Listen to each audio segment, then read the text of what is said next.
This episode is brought to you by Nordstrom. Whether you're packing for a vacation or dressing for a wedding, Nordstrom has head-to-toe looks for wherever summer takes you. From swimwear and bold color to romantic florals and dresses that make an entrance, find the right style for every unforgettable moment. Shop new arrivals from brands you love like Farm Rio, Free People, Vince, Wave, and Stod. Plus free shipping and returns and styling help whenever you need it make it all so easy. Shop now in stores at Nordstrom.com or download the Nordstrom app. Girl, winter is so last season. And now spring's got you looking at pictures of tank tops with hungry eyes. Your algorithm is feeding you cutoffs. You're thirsty for the sun on your shoulders. That perfect hang on the patio sundress. Those sandals you can wear all day and all night. And you've had enough of shopping from your couch. Done hoping it looks anything like the picture when you tear open that envelope? It's time for a little in-person spring treat. It's time for a trip to Ross. Work your magic.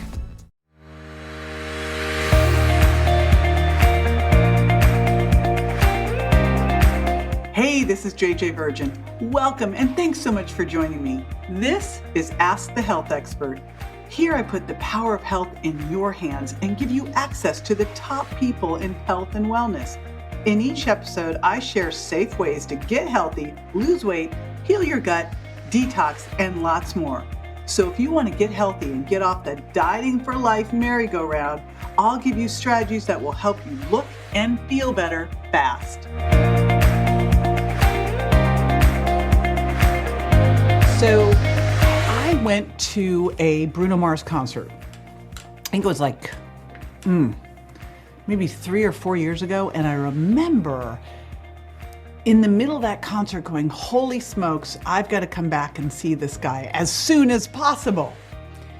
Now you're wondering what that has to do with anything. And here's what it has to do with.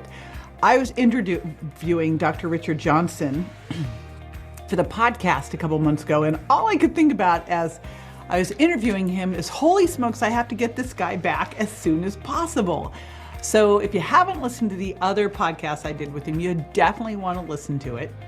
And these two will complement each other, but literally as I was interviewing him, I'm like, I got to get him back. Now, Dr. Richard Johnson is honestly one of my heroes. When I was writing the Sugar Impact Diet, his work on the sugar fix and his work in fructose and fructose metabolism was like my go-to for the book.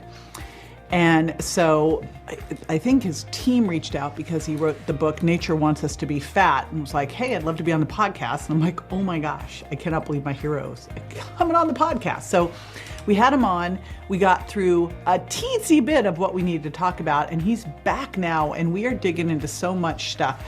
We are digging into the biological switch that is how you gain weight, how you gain fat. So if you know how that's happening, you can know how to not have that happen, which we talk about in depth. We're going to talk about dehydration and how dehydration makes you store and hold on to body fat, wild stuff there, the role of salt in that, how fructose can create gluten and peanut issues, allergies, like just so much stuff. So let me tell you a little bit about Dr. Richard Johnson. Before I bring him on, he's a practicing physician. He has been a medical scientist for over 25 years. And again, he's internationally recognized for his work in fructose.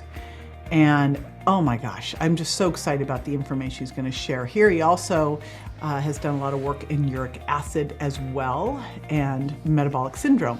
He is a prolific scientist with research that's been funded by the NIH since the 1980s. He's published over 700 papers, lectured in over 45 countries.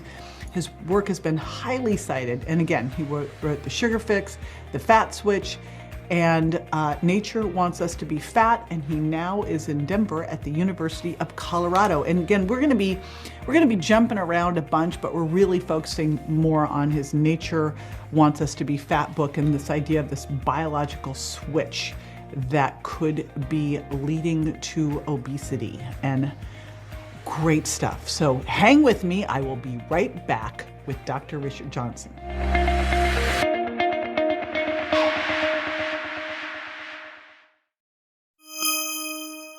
Dr. Richard Johnson, I promise I will not fangirl all over you again. You probably just recovered from the last podcast interview where I did it. But you are Oh, literally no. my hero, my Oh, thank hero. you. So, for those of you listening, I have another podcast with Richard that you are going to want to listen to where we talk a lot about fructose, his book, The Sugar Fix, which is what I really use to go deep in sugar impact diet. And we're going to do a little overview, but we're going to go much more into nature wants us to be fat, this idea of this biological switch, dehydration, so many cool things to talk about. I'm super excited. And you've got some new stuff to share with us. So I'm very, very excited about that. But before we go there, can you just give people just a brief overview of fructose and why it's so different than the other sugars and why it's Yes. problematic? So almost all foods we eat are used to make energy. And when we eat the foods, we make energy, and the main energy we make is ATP, and that's the energy we use to do things.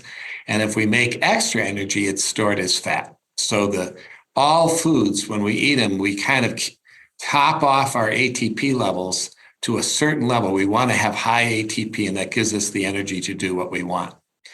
Fructose is a nutrient that actually wants to help you store fat. So the way it works is it's really unique. It's the only nutrient that when you eat it, it actually makes energy, but the energy is stored preferentially as fat as opposed to ATP. And the way it does that is a real cool trick. What it does is it lowers the ATP in the cells. So it lowers your energy, which makes you hungry and makes you feel like you're at risk for starvation, but it does it purposely. And then it blocks the ability of your fat to break down to replace the ATP. So now you're hungry and you're eating this food, which is energy, but it's being preferentially converted to fat because there's a block in producing the ATP. So the energy is sort of shunted over to fat. And you continue to be hungry until eventually the ATP levels slowly come back up to normal. So it's a trick. It's a trick to make you think that that you don't have enough energy on board and that you need to eat more. And in fact, you're true. Your ATP levels tend to be low, and so that also can correlate with symptoms of low energy, hunger, feeling a little bit tired, things like that, is what fructose purposefully does. And it was developed in nature as a biologic pathway to help animals to prepare for times when there was no food around. So like hibernating animals like the bear, the way it beginning about 8 weeks before it hibernates, it will start really gaining a lot of fat, and it will get hungry, and it will just can't control its appetite. And this goes on for about 8 weeks until it hibernates. And looks like what triggers that biologic switch in the bear is eating huge amounts of fruit. Now, not the kind of fruit we're eating, where we're eating 1 or 2 fruits a day, maybe 3 fruits that have only 4 or 5 grams of fructose.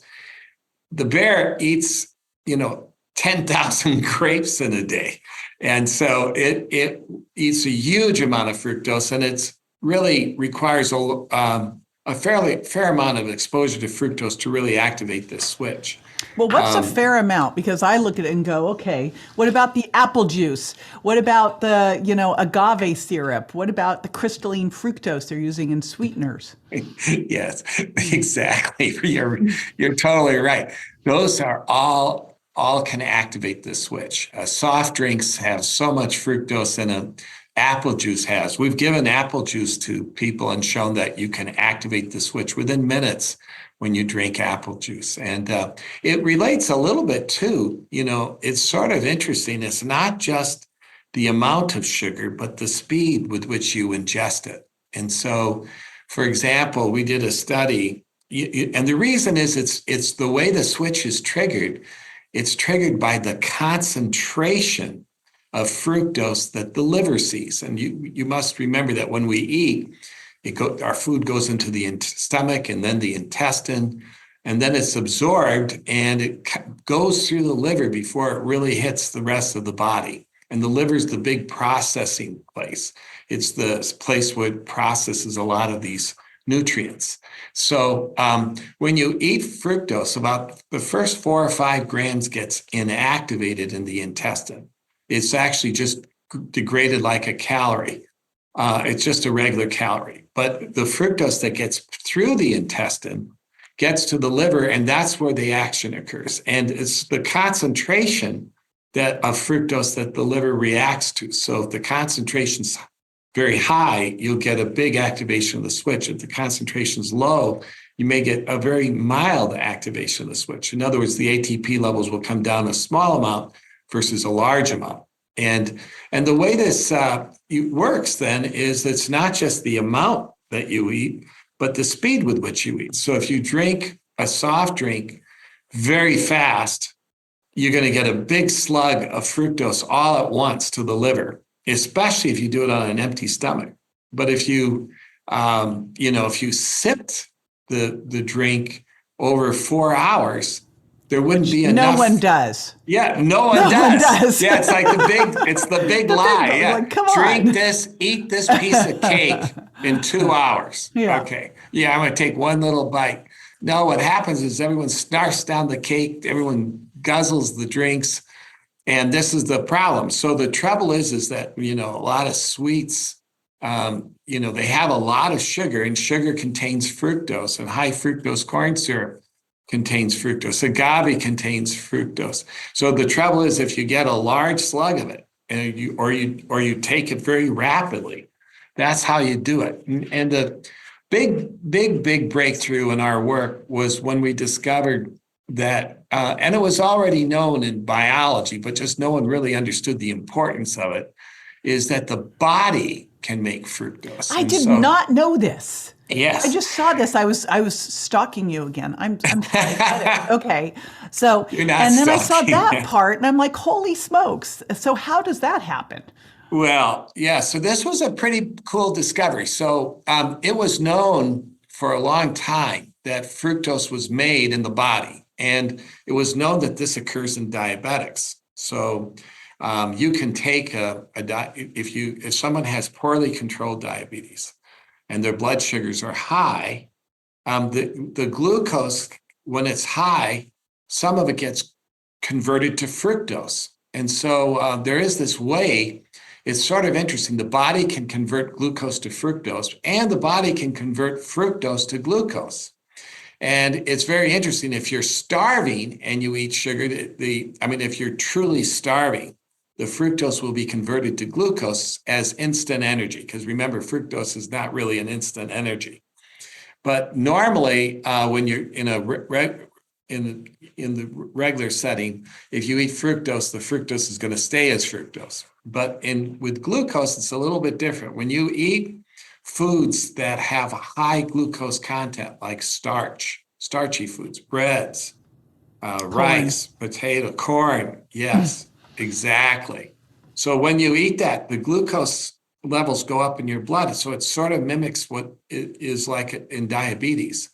And when the glucose levels go up, they get converted. And there's now studies in people showing that we make, 5 to 10 grams of fructose a day, just regularly. And if you eat a high glycemic diet, you can make a lot of fructose. So is your body doing that in order to then store it as fat? Or why wouldn't it I thought it just took the glucose, either converted to glycogen, stored it in the muscles or the liver, or stored it as fat. Is that the step to store it as fat? Yeah. So glucose can be converted to fat. It can be converted to glycogen. So it's a fuel that, so normally if you eat huge amounts of food, if you eat what we call a hypercaloric diet. So if I put anybody on a large diet where they're eating a lot more calories than they need, they will change some of that into fat, right? But what happens is normally it's been shown that people tend to regulate their weight, and this especially when you're young. So and it's really been shown in animals in the wild. So in animals in the wild, if you overfeed them for like a week, they gain weight. But then if you stop overfeeding them, they'll go right back to the weight they should. And, in very young people, they can eat huge amounts of food. As you know, when you're like 18, 20 years old, you can go out and eat everything you want and you won't gain weight because our weight regulates it. But what happens is as we get older, we lose our ability to regulate our weight and we start gaining weight fairly easily. And what's been shown is that is due to our body suddenly becoming resistant to a hormone called leptin. And leptin is the hormone that controls fullness, satiety. So when you eat, normally leptin says, hey, you've eaten enough. And if you eat too much because you just get excited, there's a correction, the body corrects. And but what happens is as we get older, we start becoming resistant to leptin. The question is, what causes the leptin resistance? And that's what fructose does. So we showed it years ago. Fat doesn't cause leptin resistance, fructose does. And so fructose is what triggers the body to lose its control of appetite. So when those bears, suddenly they'll eat twice what they normally eat. I mean, they'll gain 8 to 10 pounds a day when they're in this, they call it hyperphagic period. What it means is they just start eating a lot and they can't control their appetite. And that's what fructose does. When you give a large slug of fructose to an animal, they will lose their ability to control their appetite. Now, it's really interesting. In animals, there's an immediate issue where they'll eat more because the drop in the ATP makes them hungry. But it takes about three or 4 weeks on a high fructose diet to make an animal leptin resistant. So if I want to make him leptin resistant, where he's going to eat so much or she's going to eat much more than she should, I have to feed them a high fructose diet for several weeks in the mouse. In people, what's happened is we're eating high fructose all the time, but it can take years to really turn this system on big time. Some people can do it faster. So, like if you wanted to induce leptin resistance, and you or me, if we were drinking soft drinks for breakfast, lunch, and dinner, we're going to do it very quickly. It's going to happen in weeks to months. We're going to suddenly, lose our ability to control our weight. But if it's, if it's just the high fructose corn syrup and the processed foods and things like this, it can take a while before this system really kicks in. And it also takes longer to induce if you're really like an athlete or if you're doing a lot of exercise, because, if you're doing that, you can last longer in the setting of a high sugar diet without actually getting into trouble. But over time, this thing works. And the way it works is it erodes those mitochondria, the little things that make energy, our ATP. We have millions of these mitochondria, so it takes a while to suppress them enough. But that happens. And so, if you're a super athlete, I think you're a super athlete, and your mitochondria is super strong, and so you can weather it longer than others. But eventually, it'll get everybody. But that is not now a plug for you doing a lot of working out to go ahead and eat sugar. That was not what he said here. Yeah, and exactly right. Too, like this leptin resistance, it's not like an on-off switch. You become more and more and more leptin resistant. It's not like the hibernating bear where all of a sudden 3 weeks in he's really hungry.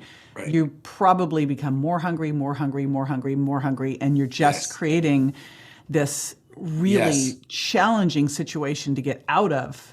Because now you have to restore leptin sensitivity in order to be able to control your hunger. And I remember when the whole leptin thing first came out and they were injecting mice with leptin, thinking this was going to fix things. And boy, it doesn't. If you give leptin to an animal that's leptin resistant, that's how we actually prove that they're leptin resistant. We give them leptin and nothing happens. If you give leptin to a normal animal, they'll reduce their food intake. But here's what's really cool. If you go on a low carb diet, and so that you're blocking the fructose you're eating, because fructose is a carb. But also when you're on a low carb diet, you're on a low glucose diet.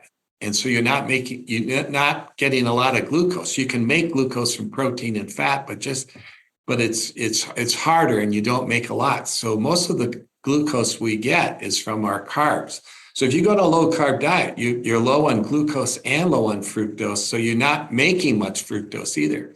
And what happens is, as you probably know, when you're on a low carb diet, after a few weeks, your hunger, initially you're hungry for a while. I mean, but it takes about 2 weeks for the leptin resistance to start wearing down. And like in mice or rats, after 2 or 3 weeks, they'll be leptin sensitive again.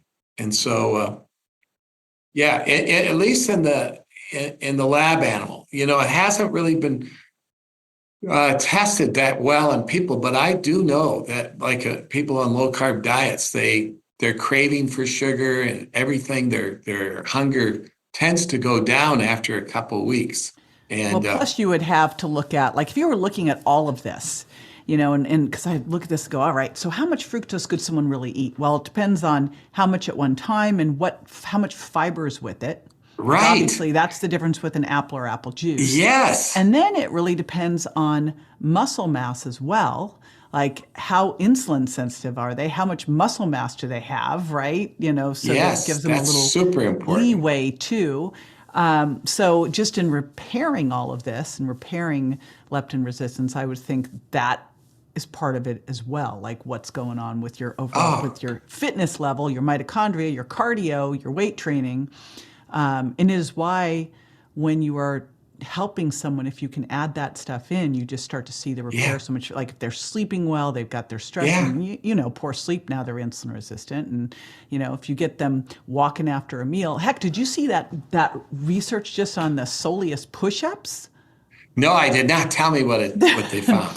This thing, and I think what it really says is use standing desks. This guy out of the UK discovered that if he had people doing what he's calling a soleus push-up, basically when you're sitting at your desk, for people that are sedentary, that have to sit, can't do a standing desk or a treadmill desk or anything else, and are sitting most of the day, if they just do heel lifts, that it has a dramatic impact on their blood sugar regulation. There's this new data that's showing that the lean body mass, in other words, how much muscle we have, can have a big impact on weight regulation. And that if you can increase your lean body mass, actually you can, there's this problem that when you try to lose weight, you have to eat less to keep at that weight. And this is like a trap. But when you're losing weight, you're losing lean body mass as well.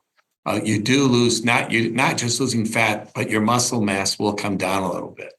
And the food intake actually correlates, the energy you need to stay in balance correlates with your muscle mass.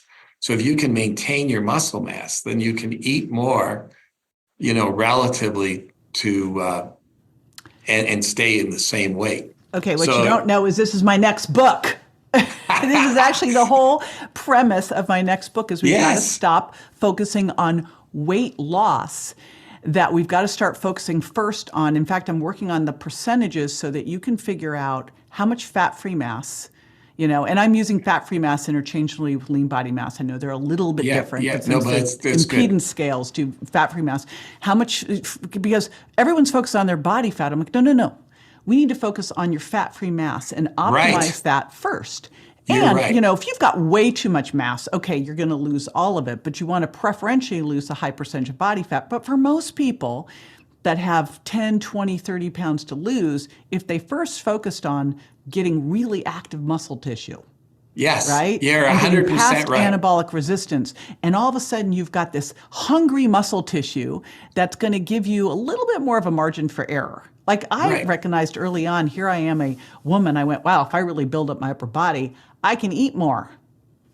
I can, if I put on more muscle, actually, I can eat more. Yes, and it's good for you too, because the issue is One of the problems is the reason the muscle mass gets less is insulin resistance actually blocks the ability for the muscle to get the nutrition it really wants.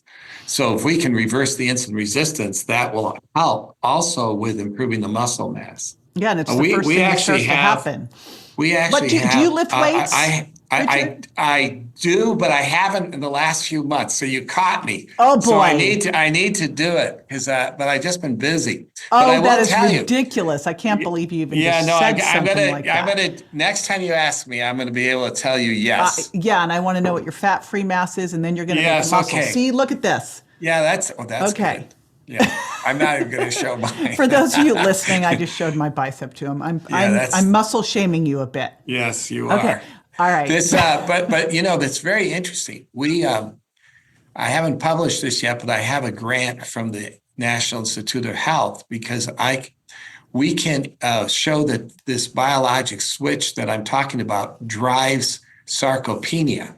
Oh my goodness! And so when we can take animals in kidney failure where the muscles are, they basically lose their muscle mass. They're quite weak, and when we block or knock out part of this pathway, we can make them muscular and healthy despite having kidney failure. Wow! So yeah, it's pretty cool stuff. So this pathway that we're talking about, what it does is it wants, so think about it this way, if you want to survive a period where there's no food around, what you want to do is you do want to have sufficient muscle mass to forage for food, but what you want to do is you want to preserve energy for the brain, and you want to preserve as much fat as you can so you can live as long as you can when there's no food around. And so it drops your energy metabolism. It slows down your mitochondria. It reduces the amount of calories that the muscle uses and preserves it for the brain. But when you do this chronically, you end up you're losing your muscle mass, getting fat, developing high blood pressure, and all these terrible things. So what was meant to be a savior for you, and it probably would be if you're overweight, you're going to live longer when there's no food around than a person who's muscular but has no body fat. But the chance there's no food around is pretty exactly. slim. And instead, though, over time you're going to get heart disease and you're going to get hypertension and diabetes. So it actually is not an advantage for us to activate the switch. And so what we want to do is, try to figure out how to avoid that. One area that you and I were talking about earlier before we actually started the show here was the importance of dehydration and hydration in the switch. And maybe this is a good time. This is a great time. Well, before we do that, I'm just going to tease everybody. Yeah. We got to take a short break. So we are going to talk about dehydration. We also have to talk about the gluten and peanut situation, situation there. So we have many more things. So hang with me. We will be right back.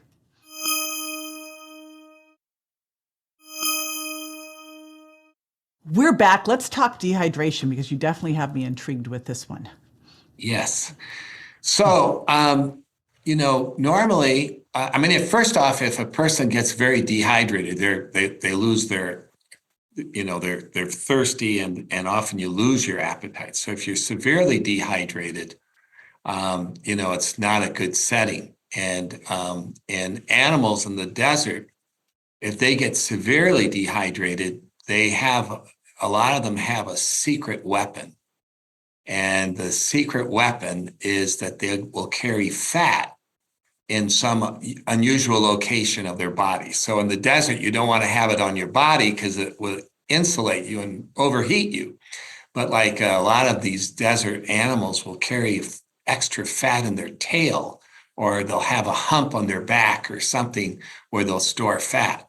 And what's interesting is that fat can be a source of water. And when you break down fat, you actually produce water. It's one of the products when you burn fat. So even though fat doesn't contain water, when you burn it, it makes water. So animals use it as a source of water. In the desert, Marine mammals like the whale gets about a third of its water from the fat that it burns. And so it has fat all over its body because it does need the insulation in the cold ocean, but it will burn the fat as a source of water because it doesn't drink seawater. So there's this really interesting thing that fat is actually a source not of just calories, but a source of water. So what's interesting is that this has a biology. So if you make an animal just mildly dehydrated, you can activate this switch and they will convert glucose to fructose in their body. And the easiest way to make an animal mildly dehydrated is to eat salt. And when you eat salt, the salt concentration goes up in your blood and it makes you thirsty. And it's basically creating mild dehydration. So we were looking at this and we realized that salt actually can activate the switch, because it's one of the ways the switch is activated is by high salt concentrations. And we said, maybe this is a mechanism where if you're mildly dehydrated, this switch gets turned on so that you can make fructose from carbs. So what we did is we gave salty foods to animals, and we found that over time, it took longer time than with sugar, but they became enormously fat. And they got insulin resistant, diabetic, fatty liver, the whole 9 yards. And then if we blocked this fructose pathway using genetic, interrupted this gene and so forth, we actually, the mice could eat the salt and they didn't get fat. So we knew that this was the mechanism. So we started looking at people, and others had too, and we found that there's all these studies that show that people who are overweight tend to be eating a lot of salt, not just sugar. And all this processed food has a lot of salt in it. And so, and French fries, why are French fries so bad? Because it's the starch and you got fat on it, and then you've got salt, and the salt is helping convert that glucose to fructose in your body. So what we started to realize is that a lot of people are eating a lot of salt. And then we found, it was in the literature, there's like 10, 20 studies that show that if you eat a high salt diet, that it predicts the development of obesity. And that people who are overweight are dehydrated like 3 to 12 times more than a lean person. And the serum sodium, a very simple test that you guys can go out and just when you get your blood work with your doc, just look at your serum sodium. Normal is 138 to 145. But if your sodium is on the upper end of normal, like 144, 145, you are at risk of developing obesity and diabetes. And so hold on, a couple things, because I assume we tightly control in our blood. So that's why it would still be in the normal range, but at the high end of the normal range, because your body is not going to let it get crazy high. If it does, then you're really in trouble, right? You're looking right at that range. You are 100% right. And that's what happens. And so what happens is when the serum sodium goes up, if you're not drinking enough water, you stimulate a hormone from the brain called vasopressin. And this hormone gets secreted and it reduces the water loss through the kidney. So it makes the urine concentrated. So the urine becomes dark and yellow because it's all concentrated. I would say do the pee test unless you're doing vitamins. The pee test is a great way to if you pee and you have dark yellow urine, very likely you're dehydrated. The color you want is not clear. It's like just the lightest yellow. That's so I have a question though. So in listening to all of this, the first thing you said is, camels, lizards are out in the desert. They've got fat stores so that they can burn fat to rehydrate. Correct? Correct. Well, then that makes you think, okay, well, if that's the case, if I'm dehydrated, wouldn't my body then burn fat to rehydrate me? Yeah, I mean, if you're in serious life-threatening dehydration, you're going to be burning fat, but you don't want to do that. Because that really is, it's a miserable, that's like I'm gonna die. Starvation will let you lose weight too, but you don't want to be in a situation of starvation where everything is breaking down. So, but what happens is if it's kind of the reverse, if you're mildly dehydrated, you actually store fat. And if you're severely dehydrated, you'll burn fat. Which you're never going to get to severe. So you get to Yeah. mild. And then the Right. other question is like, with those tight controls in your blood, wouldn't that blood level of sodium vary, like, if you drank a bunch of water, you'd take it again and then it would be back into a lower range? Like, how quickly does that one, like looking at fasting blood sugar and a hemoglobin A1C, you can see a hemoglobin A1C and see blood sugar over time, or the snapshot of fasting blood sugar. Is your sodium level the same? That it's just a quick snapshot? So here's the trick. The way that we correct the serum sodium is from this hormone vasopressin. So when we release vasopressin, it will help bring the serum sodium back down and help correct it, because what it will do is it actually decreases our body temperature slightly so that we lose less water through our skin, and it decreases the loss of water vapor from the lung, it looks like. But its main action is to decrease the amount of water we excrete in our urine. But we realized that hormone might actually have a role in driving fat, because if it's trying to hold on to water, wouldn't stimulating fat be a good way to do that? And so vasopressin is this hormone that, everyone thought that its main action was on the kidney, but there were 3 receptors. So hormones act on receptors, and then the receptor is what drives things. So, you secrete thyroid hormone, it goes to the thyroid receptor, and it, does all the things that thyroid does. So vasopressin has 3 receptors, and one of them, no one knew what it really did. And it was called the V1B receptor. And what we did is, when we studied it, we actually proved that vasopressin drives obesity. And it actually stimulates all these things that we talked about. The biologic switch is driven by vasopressin through the V1B receptor. So there's an actual hormone that drives obesity. So just like leptin is the hormone that helps control your appetite, vasopressin levels are high in people who are overweight, and they're high in people who are going to get overweight. It's actually very useful test. The blood test is called copeptin. It's not commercially available, really, but it should be at some point, because it will, if you measure it, it will tell you what your risk is for developing obesity and diabetes. And so if your vasopressin levels are high, yes, is the fix just to... The switch is on, yeah. Does this drink mean water. You just need to drink more water? Yeah, exactly. It's that easy of a fix. It's that easy of a Holy fix. smoke. Isn't it funny? All these things that you hear about forever, right? Like drink more water. They're actually, you come back to them later and the science proves it out. Yeah, my specialty is I'm a kidney doctor, and it was the kidney doctors that would say, hey, listen, this is an old tale. It's not true that drinking water causes weight loss. It's just a story, because the kidneys can hold on to water for you. And so that I was taught that, but it turns out that we were wrong, that our specialty was wrong. And that vasopressin, when it goes up, yes, it goes up to help hold on to water, but at the expense that it also is driving fat as a ways to hold on to water. Wow, that is wild. And so what we did is we took animals and put them on a Western diet, so they're eating high fat, high sugar. And these animals get fat very quickly because the sugar makes them leptin resistant. And then the fat is like the fuel. So the fat just drives the obesity because of this combination of fat and sugar. And when we started, then their vasopressin levels went up.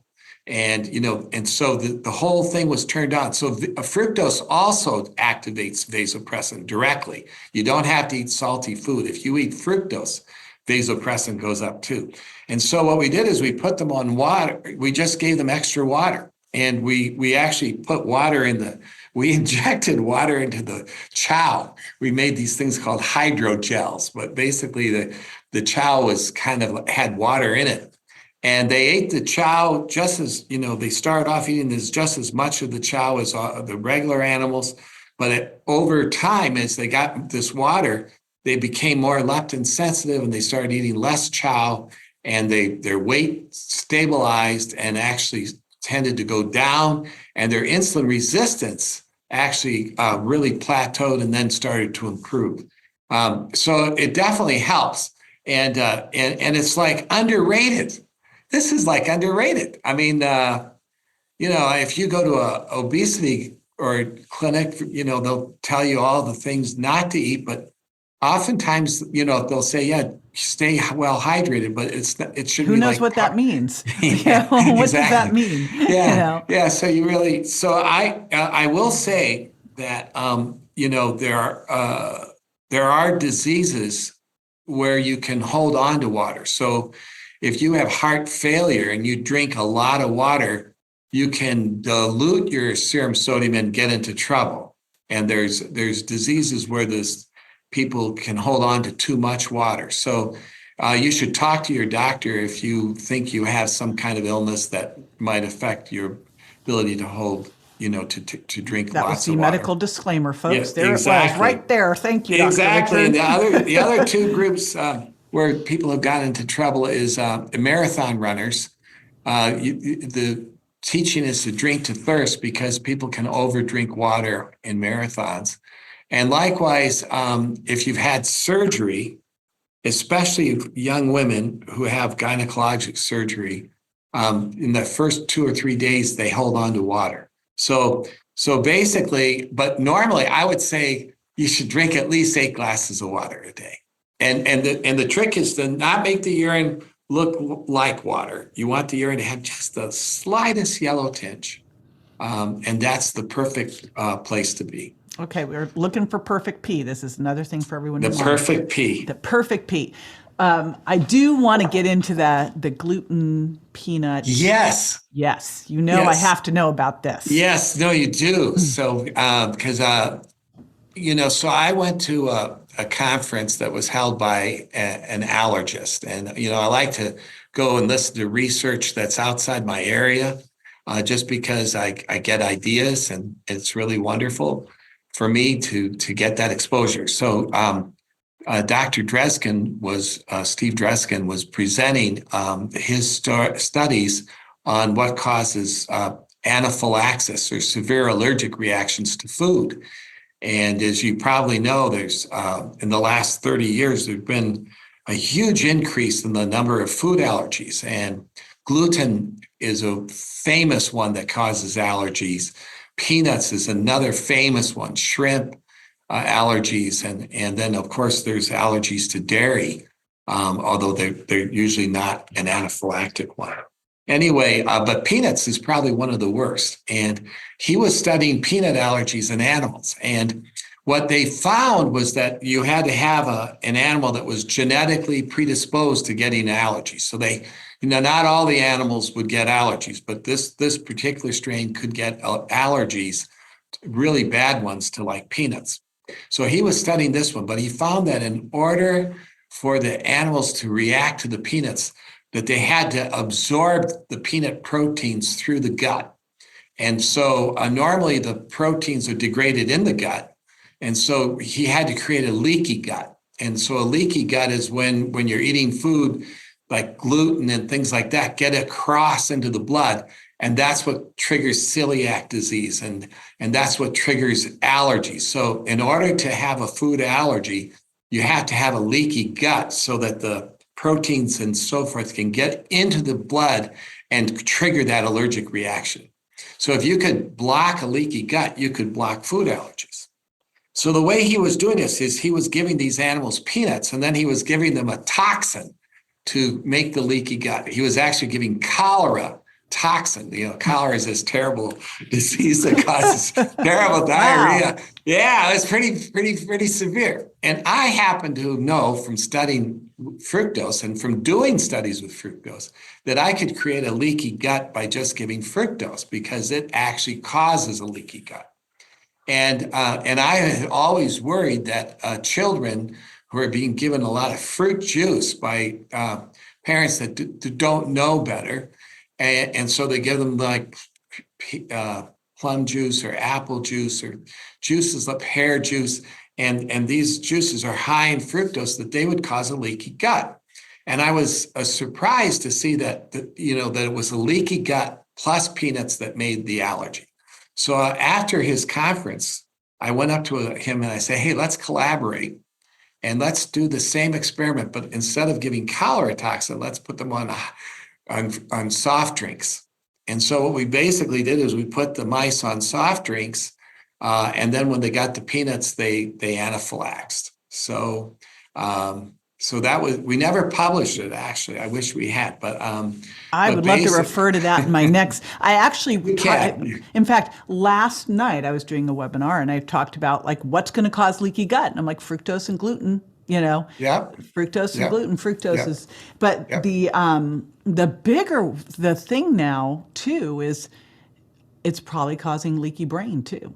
It's like, which is just frightening, right? Yes. So there is a real story between fructose and dementia that it's kind of scary. So the first thing is, the main cause of dementia right now is Alzheimer's disease. And, this is a disease where people lose their memory first, and then they slowly lose everything, and they often are wandering around, and there's this syndrome where they wander, and it's a terrible disease. And the brain shrinks. And if you look in the brain, you see two characteristics, one thing called amyloid plaques and another thing called tau protein. And so when people found those two things, they said, that's the cause of Alzheimer's, is these amyloid plaques. And so for the last 30 years, the pharma industry has been trying to find ways to block these amyloid plaques and tau proteins as ways to treat Alzheimer's.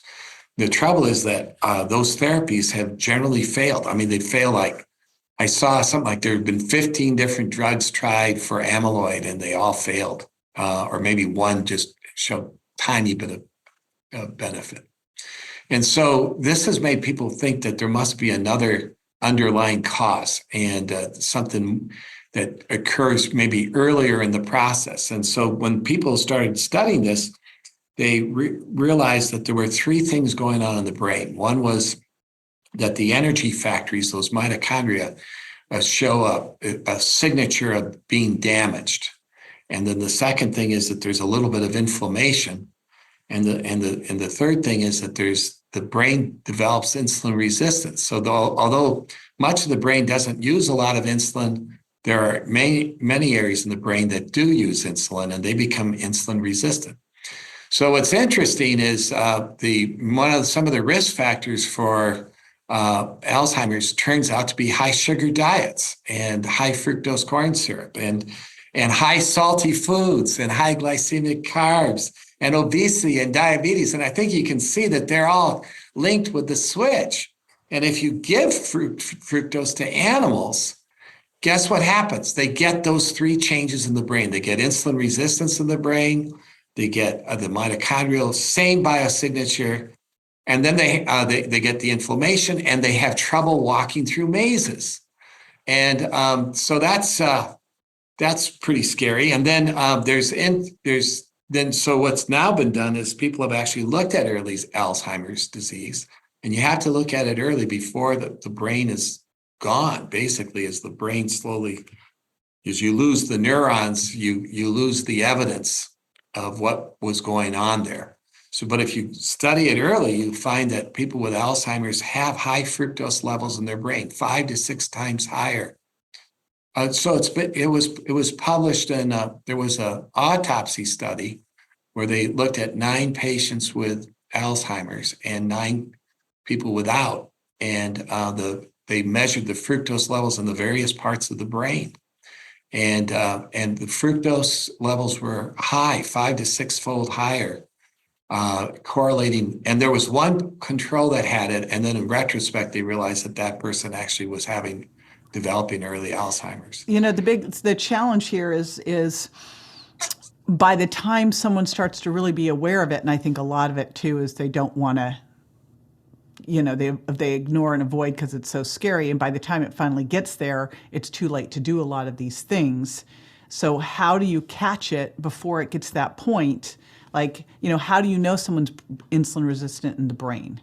How would you know besides like doing an autopsy isn't going to? There's a thing called a PET. It's like a PET scan. Like a spec where you could see energy levels? levels? Where you can look at glucose uptake in the brain. So there are these scans. There's people are measuring spinal fluid.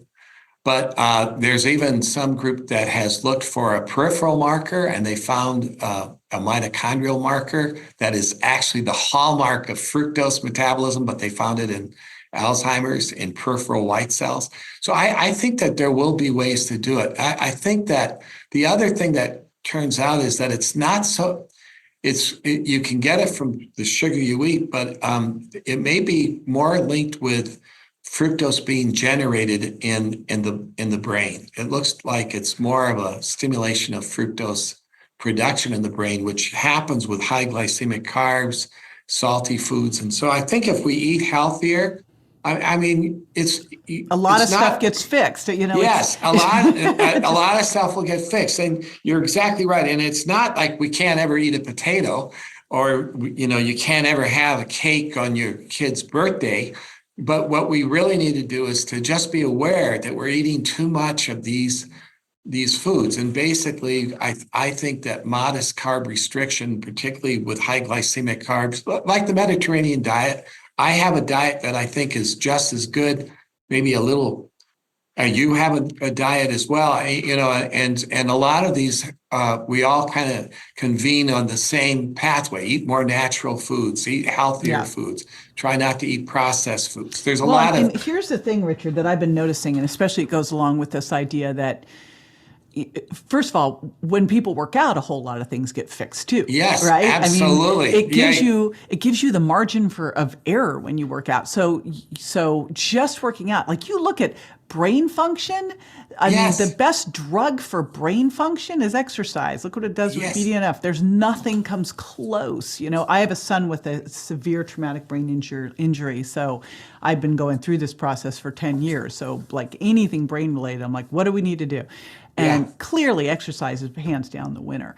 But, if you look at all this and you go, all right, if we're focusing on not what you weigh, but what your weight's made up of, and looking at muscle mass is such a key determinant of, healthy aging. Yes, because who wants to be old and in a wheelchair? Well, then the next thing you have to do is, why do we look at our diet and all we ever talk about are fat, carbs? We never talk about protein. We underestimate how much protein people should eat. Exactly. We villainize protein when I'm pretty sure that wild salmon or grass-fed beef you eat is not the thing that's giving you dementia. Absolutely right. I mean, it makes me crazy nuts because everyone gets afraid of it's going to hurt your kidneys. I'm like, not if you don't have kidney failure, It's ridiculous. And I'm a kidney doc, and I actually totally agree with you. The people are not eating enough protein.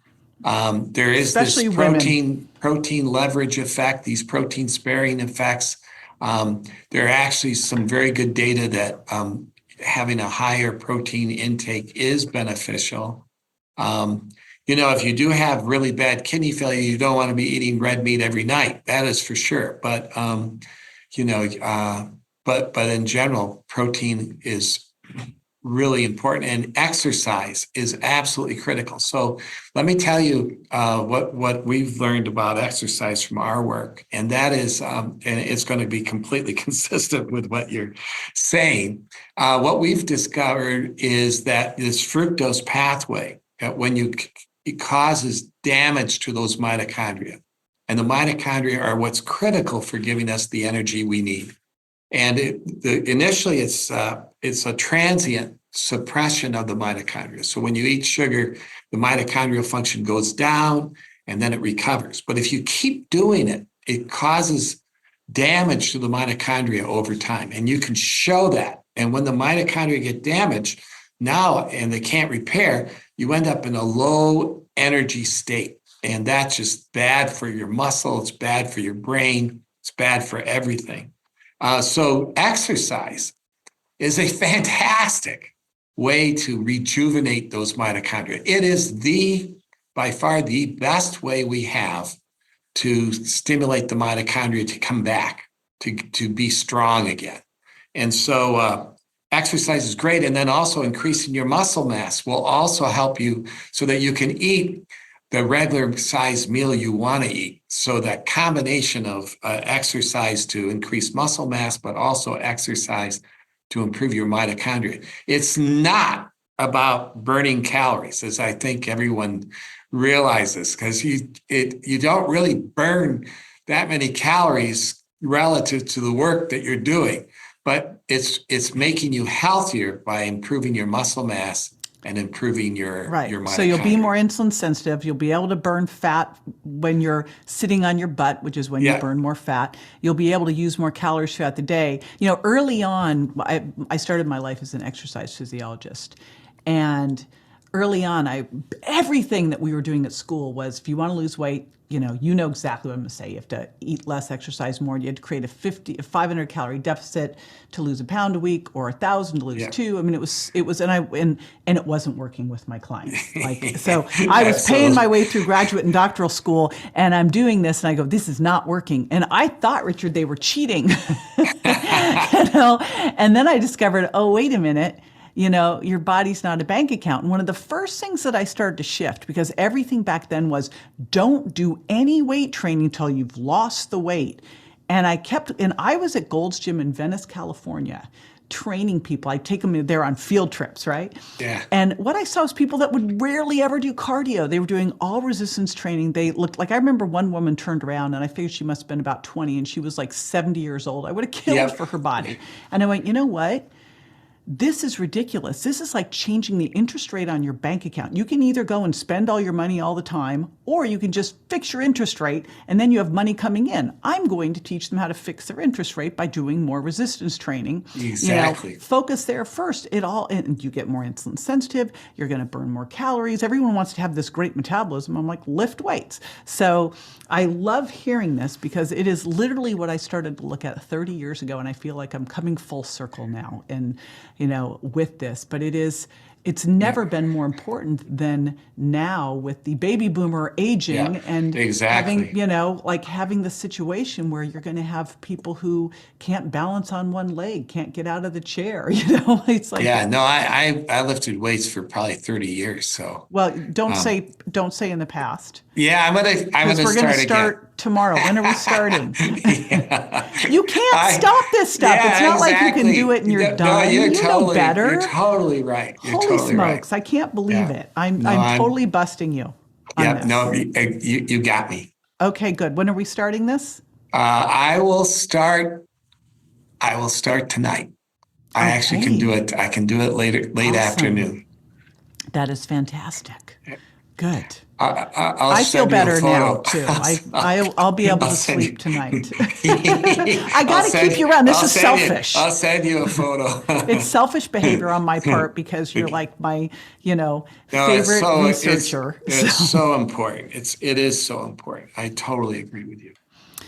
This has been amazing. Thank you so, so, so much. We went all over the place on so many important things. But boy, just listen to this. If you listen to it like 10 times over, and you'll go, okay, fructose. We're going to just eat 1 to 2, maybe 3 pieces of fruit. We got to start working out. Do not go salting things like crazy, and make sure you're drinking a lot of water, and you've got the pretty, what did we decide that pea was called? The perfect pea. Highlights. Yes. Have the perfect pee. As we say in nephrology, you're in good hands. Thank you so much. For more info on this and other health topics I cover, or to rate and review, find me on Instagram, Facebook, and my website, jjvirgin.com. And don't forget to subscribe to my show so you won't miss a single episode. Go to subscribe to jj.com. Thanks again for being with me this week.